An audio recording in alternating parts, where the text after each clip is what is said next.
All right, Tim, so we just saw the video, Taking God Out of America, and obviously it brought some very incriminating and seemingly shocking evidence that, the government and the monuments that they were building were trying to take God out of them. As a biblical studies major here at Liberty and somebody who's, very involved in furthering God and its rightful case in America, what was your first reaction on seeing that video?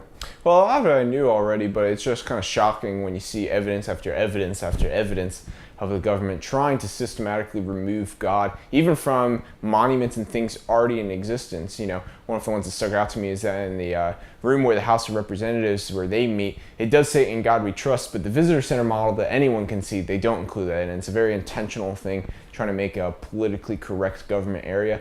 It's really sad. Yeah, it talked a lot about the Visitor Center, but it also talked a lot about other monuments that had been made, the F.D. Monument in 1997, and how they had taken the top off of the Washington Monument. Do you think that, personally, that is specifically targeted towards religion? Do you think it might be a coincidence, or is there any doubt in your mind at all? Sure, I think it's definitely planned. The fact that the FDR monument and then the World War II monument, the first two monuments ever in Washington, D.C. to not have anything about God, even talking about how the original capstone for the Washington monument had been turned around so that the part talking about God was facing the wall. That can be anything but intentional. You don't just turn the top of a monument so that people can't see it.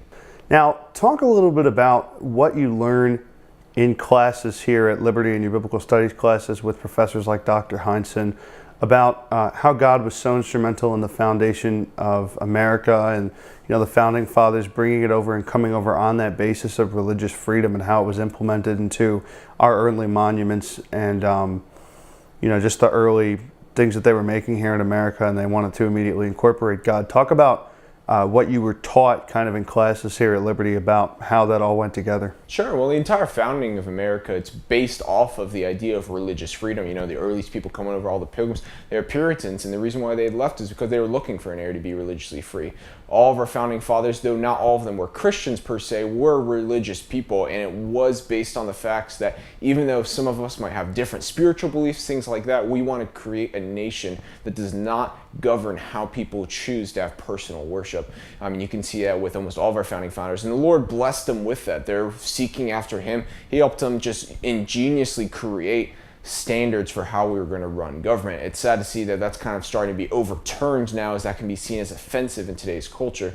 In a lot of my classes, we talk about this, how the era that we are going into, our generation of going to be pastors and missionaries and all of those kind of things, it's really hard because Christianity used to be seen, even if people didn't themselves, even if they weren't themselves Christians, they still saw Christianity as good, as moral. Even Dr. Fall, who founded Liberty University, he created the moral majority, not just for Christians, but people who had Judeo-Christian values. But we now see that a lot in our culture, especially with Supreme Court making gay marriage legal throughout the entire country and a whole other number of things are going past. People are starting to see Christianity as hostile almost in our nation. They're starting to see as, if you're a Christian, you actually are dangerous to society. And so we see a huge shift there, and it's something really big to keep in mind for our next generation of ministers. Have you ran into any opposition here at Liberty in kind of furthering religious context in monuments and, in things like keeping in God we trust in the dollar bill? Is there a lot of resistance here around Liberty to that at all? Yeah, around Liberty, you're always, even at a Christian school, you're going to find some resistance. Now, the majority, we have the kind of same view where we want the separation of church and state, but in the right way, the way where government can't tell the church how to do things, but that the church has a full say in how government is run. There are a few people, every once in a while, I have a couple friends who, they're very convicted. They think that the church should be completely uninvolved in government, that we should be willing for the government to be however secular it wants to be, things like that, that we shouldn't be concerned with government matters. We shouldn't be the ones that say that a man and a man can't get married. They want us separate in the sense that we just show them Jesus, they can do what they want. That kind of brings up my next question. You talk about the furthering of America and, back in the 17th, 18th century, just the way religion was viewed back then in general in the world. The stances for that have obviously changed rapidly. After the 1950s is where it kind of all came to a head, where people were, individualism was kind of rising in America, and traditional values kind of took a dive down heading into the 70s and the 80s. What is your view on really talk about the whole concept of taking God out of America? Even as a Christian, do you believe that God should have such a vigilant stance in our government? Whereas, you look at the stance of somebody who doesn't believe in God or somebody who believes in a different God. From their perspective, where do you find where do you find justification with that, if any? Sure. Well, it's a really complicated thing. I mean, a lot of Christians honestly argue about this. Me personally, I will say, I don't think that our goal should be to set up kind of almost a theocratic government in America. I don't think it is our role to say that every person has to follow by biblical standards everything of their life. I think that as Christians, we should aim to have moral laws, to have good Judeo-Christian values in our society and try to teach other people. But the ultimate thing is that people need to come to know Christ. We don't need them to just follow what the Bible says but not believe in him. We see in the 50s was the start of this whole downward trend with taking prayer out of schools, with taking the Ten Commandments out of our courtrooms, and it's continued every decade since then going down.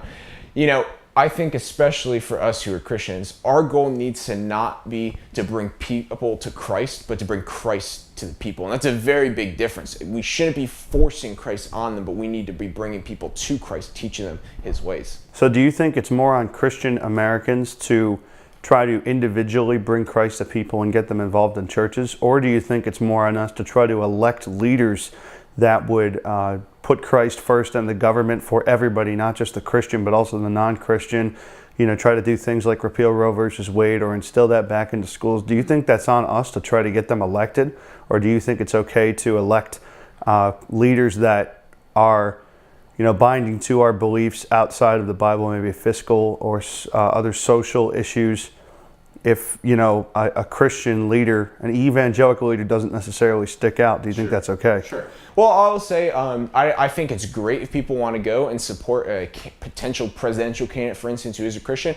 And I would even say, find someone who's close in values, close in beliefs, things like that. Even someone who is a Christian. I don't think it's necessary, something we absolutely have to choose, someone who's a Christian leader. Using just such a cliche thing, but one of the most important things is Jesus giving the Great Commission. He says, go and make disciples of all nations. He doesn't say, go get every elected office you possibly can amongst you guys, take over the government, make everyone Christians. He says to go out and disciple. A lot of this is one-on-one relationship. It's just ministering to people. It's the church being the hands and feet of Christ and showing the love of Jesus and also how to have faith in him.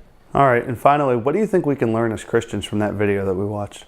I think it's just a great reminder. Some people need a reality check, even among Christians. They don't realize how much the government is trying to impede itself on Christianity. We have a whole new movement of trying to make Christianity cool nowadays and not offend anyone and kind of go with the flow. But it is very important that we realize, even though we're supposed to love people, we got to stand up for our standards as Christians. I think that video would be a great video for anyone to watch, not even just on the political spectrum, but just as Christians, for us to become aware, be able to engage the culture more, know what's going on in our government, and really call upon our government leaders to realize what they are doing and that we need to put God back into society. All right, Tim. Well, thank you very much for sitting down with me today. My pleasure.